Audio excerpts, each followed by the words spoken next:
Salam Tana, Dana Estilling. We're going to call this the Messiahs or the Messiah Christ Groundation Lessons. The Messiah Christ Groundation Lessons. The reason for us focusing on this subject matter is that in our teaching and reasoning communication with brothers and sisters, what we find out is that most people don't don't even have a good understanding of these terminologies, and unfortunately most people are not honest with themselves, much less with the Almighty, but they're not even honest in their own sense of what they know. They assume that they understand, and they make themselves believe that certain meanings, especially from the Bible and concerning the Bible and concerning Jesus Christ and concerning his name, concerning the mission, the purpose, the title, even what the Bible is really about, and what the Savior, Gietachin Jesus Christos, Adonenu Yehoshua HaMashiach, is really saying. And they don't. They make themselves believe that they understand. A good example is Jesus Christ. When we say Jesus Christ, what is it that we're truly saying? Even if we were to say Ausus or Jesus Christos, or we say Yehoshua HaMashiach, what are we really saying? And who is Jesus or Jesus, Yehoshua? And we're speaking now more intellectually, not talking about the humanity of Jesus Christos that we know is black. You understand? We know based on the scriptures, based on the history, you understand? And based on the living descendants today, we know that Gietachin Jesus Christos is a woolly-haired Ethiopian or woolly-haired black man. That's the humanity level. We've addressed that. Sometimes we've addressed that particular point ad nauseum. You understand the fact that he's black, and some don't want to accept it because they have already accepted the Gentile whitewashing. They've already accepted the brainwashing, you understand, of Gentile Christendom, you understand, or of the Antichrist. They've already accepted that.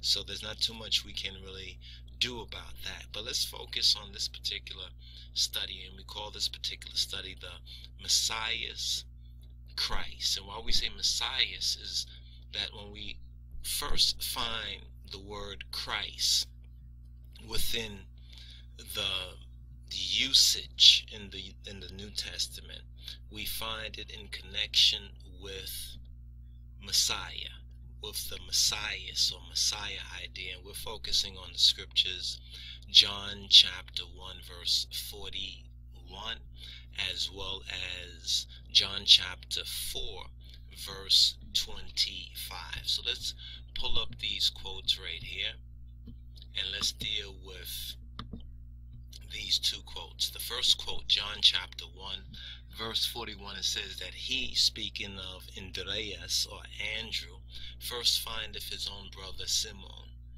and saith to him, we have found the Messias, Messias.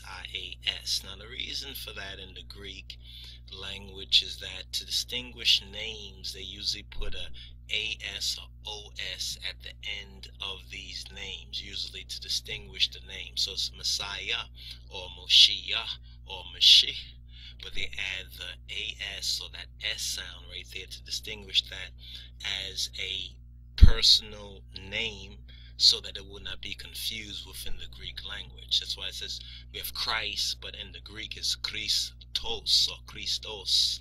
All right. So they said we have found the Messiahs. So when Andreas first findeth his own brother Simon, he said to him that we have found the Moshiach or the Moshiach, which is being interpreted the Christ. And this is very, very important, because here is where the idea, the Hebraic idea of Messiah, began to be interpreted through not just the language of the Greeks, but also the philosophy of the Greeks, this Christos and the Christ idea. So now we're in the Western world, and in the Western world we have this idea of Christ. Most people forget that he is the Messiah. And what does Messiah mean from a non Gentile or Goyim or heathen perspective. That's what a lot of folks are really missing that. You understand? And because they miss that, they do not fully comprehend the difference between Jesus or Yehoshua, Jesus the man, and the Moshiach or Christos, the title and the office, as well as the true Hebraic function of the Messiahs. And we're going to touch on that.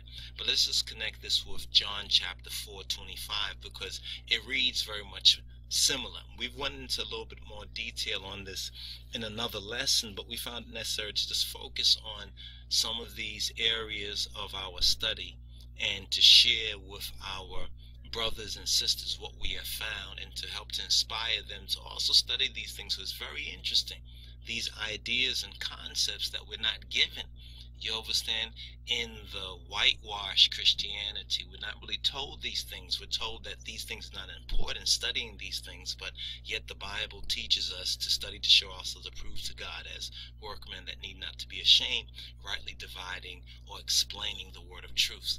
So here in John 4:25, it says, the woman, this is the Samaritan woman, saith to him, and the him is Geta Jesus Adonai Yehoshua, I know that the Messias, the Moshiach cometh, which is called.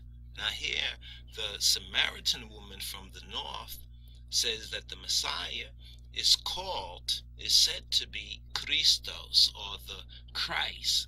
When he is come, he will tell us all things. All right, these are the two main verses of Messias in the New Testament. And there's two verses of Messiah, only two verses in the translated King James Version of the Bible, where Messiah is mentioned. And curiously enough, and this is when you're studying it from an English perspective, curiously enough, these two verses are both in Daniel chapter 9, I think it's verse 25 and 26, and we'll touch on that in the next part of this groundation on the Messiah Christ.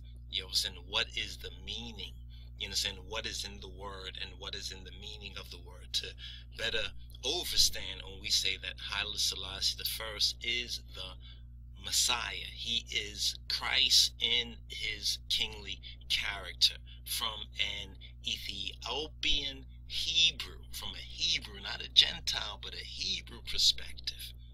But if the Gentiles are honest, they will also recognize that he is the anointed, because that's the true root meaning of Messiah as well as of Christ.